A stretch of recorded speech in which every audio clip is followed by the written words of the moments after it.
श्री स्वामी समर्थ. जय जय स्वामी समर्थ. माझ्या स्वामी कृपा चॅनलमध्ये सर्वांना नमस्कार.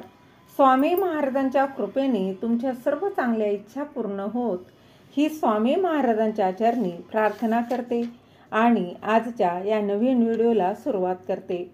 उद्या आहे 13 जानेवारी वार सोमवार आणि या दिवशी आहे भोगी आणि त्याचबरोबर शाकंभरी पौर्णिमा देखील आलेली आहे. तर बघा, आणि या दिवशी अनेकांना प्रश्न पडलेला आहे.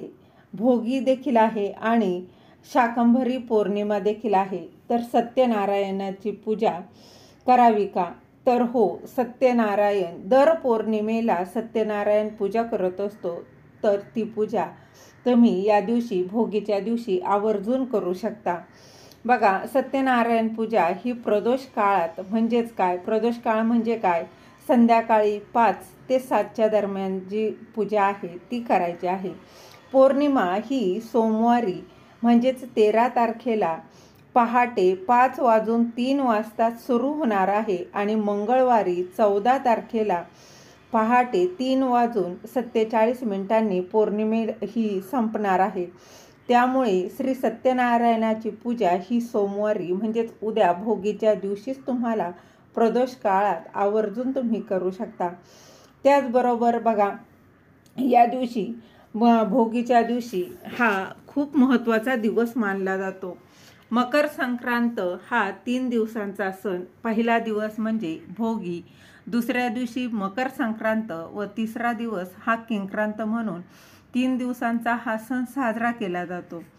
तर त्यात भोगी हा दिवस म्हणजे आपल्या आयुष्यातील भोग संपवण्याचा नाही, तर भोग कमी करण्याचा, भोगाची जी तीव्रता आहे ती कमी करण्याचा दिवस. म्हणजेच मकर संक्रांतीच्या आदला दिवस जो आहे तो म्हणजे भोगीचा दिवस. तर त्यासाठी हा खास मानला जातो. तर भोगीच्या दिवशी तिळाचा उपाय जो आहे तो मी तुम्हाला या व्हिडिओत सांगणार आहे. तो जाणून घेण्याआधी तुम्ही माझ्या स्वामी कृपा चॅनलला सबस्क्राईब नक्की करा. आधी सांगितल्याप्रमाणे उद्या 13 जानेवारी आणि उद्या भोगी देखील आहे आणि त्याचबरोबर शाकंभरी पौर्णिमा देखील आलेली आहे. तर या भोगीच्या दिवशी तिळाचा उपाय करून आपल्या आयुष्यातील जे काही भोग आहेत त्याची तीव्रता कमी करायची आहे. भोग जे आहे ते मोठ्या प्रमाणात कमी होण्याची जे आहे तर ती देखील कमी होण्यासाठी काही उपाय, काही सेवा देखील करायच्या आहेत. तर बघा, भोगीचा हा दिवस म्हणजे संक्रांतीच्या दिवशी संक्रांती देवीने शंकरासुराचा वध केला होता. तर किंक्रांतीच्या दिवशी संक्रांती देवीने किंक्रासुराचा वध केला होता असं म्हटलं जातं. भोगीच्या दिवशी आपण बघा सर्वजण मिक्स ज्या भाज्या आहेत त्या भाज्यांची तीळ टाकून भाजी बनवत असतो आणि त्यात बघा, त्यात प्रामुख्याने घेवडा, गाजर, हरभरा, वटाणा, पावटा, ऊस असं बोरं, वांगी ह्या ज्या भाज्या आहेत त्या जेवढ्या भाज्या असतील त्या भाज्या मिक्स करून त्याची एक भाजी बनवली जाते आणि तीळ लावून बाजरीची भाकरी प्रामुख्यानं केली जाते आणि ही भाजी आणि भाकरीचा नैवेद्य आपण देवाला दाखवत असतो आणि नंतर आपण ग्रहण करत असतो. तर असा हा भोगीचा दिवस. शंकरासूर आणि किंक्रासुराने त्यांचे भोग भोगले होते. तसेच प्रत्येक मनुष्य हा जन्माला, अगदी तुमच्यापासून माझ्यापर्यंत अगदी कुठलाही मनुष्य जन्माला येतानाच आपले बघा भोग जे आहेत ते घेऊन येत असतो आणि त्या जन्माला आलेला असतो. तर काहींना बघा अगदी सर्व काही न मागता मिळत असतं, परंतु काहींना कितीही कष्ट केले, कितीही मेहनत केली तरी देखील म्हणावं इतकंसं मिळत नाही. म्हणजेच काय, त्याचं भोग जे आहेत ते त्याला भोगावेच लागतात. मागच्या जन्मातील कर्माचे भोग असतात.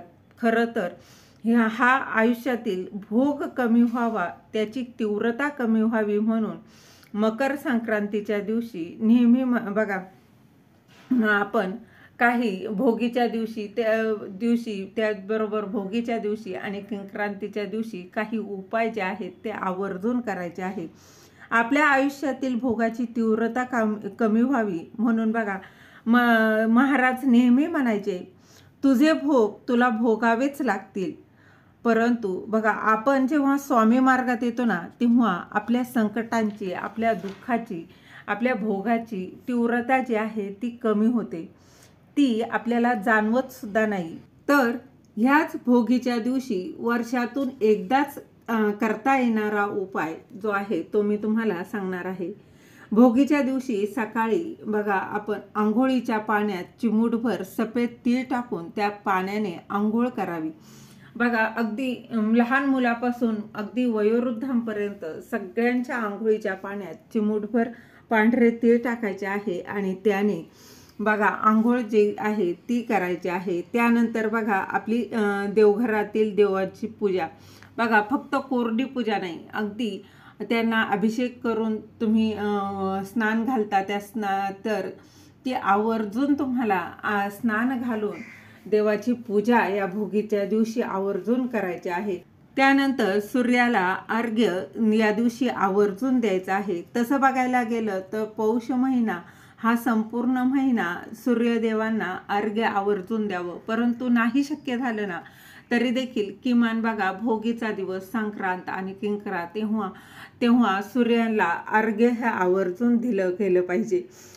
तर बघा, काय करायचं आहे, एक तांब्या घ्यायचा आहे, तुम्ही स्टीलचा घेऊ शकता किंवा तांब्याचा तांब्या घ्यायचा आहे. त्यामध्ये शक्य असेल तर तुम्ही काळे तीळ टाकून त्या पाण्याने अर्घ्य दिलं तरी चालणार आहे, किंवा अगदीच हळद कुंकू टाकलं आणि एखादं फूल टाकून बघा, अर्घ्य देताना देखील फार उशिरा द्यायचं नाही. सूर्य उगवल्या देता आलं तर अतिशय उत्तम, किंवा किमान 7 ते 8च्या म्हणजे 8च्या आतमध्येच तुम्ही सूर्याला अर्घ्य जे आहे ते द्यायचं आहे. अगदी दुपारी 10, 11, 12ला अर्घ्य देऊ नका, त्या आधीच द्यायचं आहे. तर काय करायचं आहे, तुम्ही जर बघा अंगणात देणार असाल तर ते पाणी मातीत जिरून जाईल, परंतु तुम्ही जर बाल्कनीत उभं राहून जर ते अर्घ्य देणार असाल तर ते पाणी खाली जमिनीवर पडून ते कोण ओलांडणार नाही याची काळजी घ्यायची आहे. तर त्यासाठी काय करायचं आहे, तुम्ही अर्घ्य देताना खाली एखादं पातेलं किंवा बादली ठेवली तरी चालणार आहे. आणि अर्घ्य देताना बघा, ओम गृणी सूर्याय नमः या मंत्राचा किमान 11 वेळा तरी जप करायचा आहे. त्यानंतर काहीच नाही, ते पाणी तुळशी सोडून तुम्ही इतर कुठल्याही झाडाला ते पाणी तुम्ही अर्पण करू शकता. तर अशा पद्धतीने बघा, तुम्हाला सूर्याला अर्घ्य जे आहे ते द्यायचं आहे.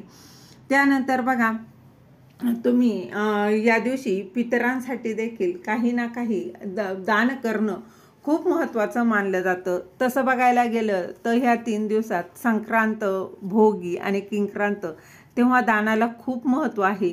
आणि या दिवसात बघा, आपल्या पितरांसाठी दान करणं अत्यंत शुभ मानलं जातं. या दिवशी बघा, तर्पणविधी देखील केला जातो. ज्याप्रमाणे तुम्ही बघा, या दिवशी काहीही जे शक्य असेल ते या दिवशी आवर्जून दान करायचं आहे.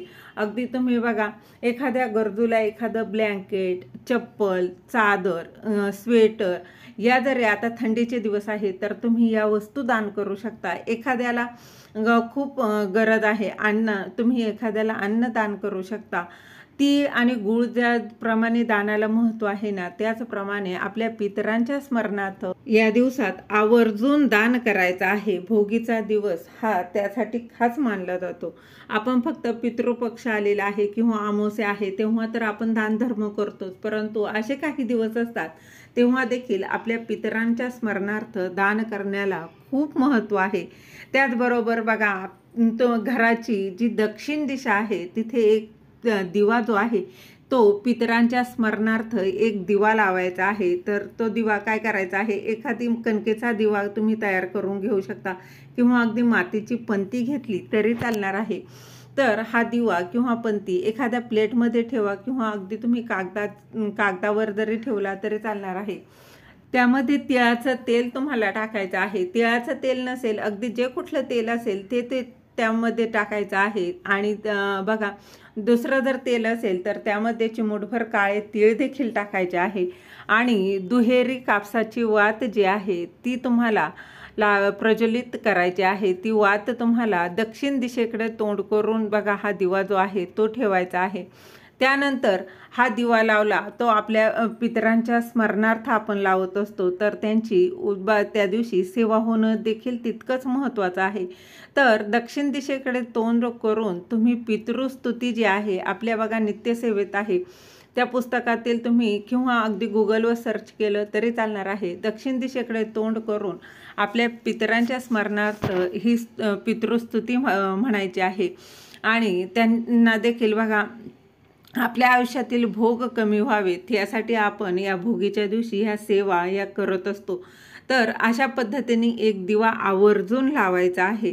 त्यानंतर दुसऱ्या दिवशी हा दिवा बघा तुम्ही हा दिवा अगदी सकाळी जास्तीत जास्त बघा 11-12च्या नंतर 12 वाजता लावला तर अतिशय उत्तम. शक्य नसेल तुम्ही अगदी रात्री जरी लावला तरी काहीच हरकत नाही.